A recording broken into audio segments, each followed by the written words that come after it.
යසෝදරා දුප්පත් කුලයක ඉපදුණා.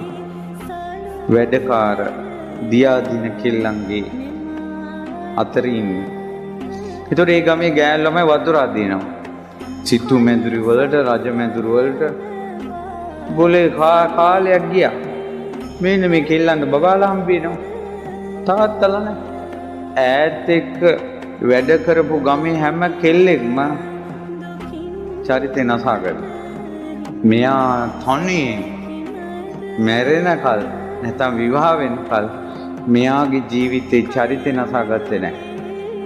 මුළු ගමක්ම නොමග යද්දී තනියෙන් රැකිලා හිටියා. අන්න යසෝදරා. ඕක තමයි වෙනස.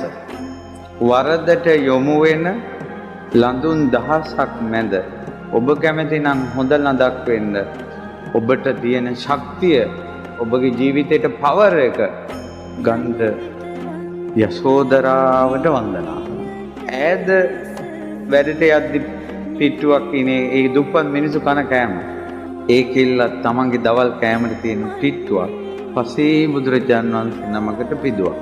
ඒ පිනෙන් චරිතේ රැකගත්ත පින්බලයට රන්රුවක් වගේ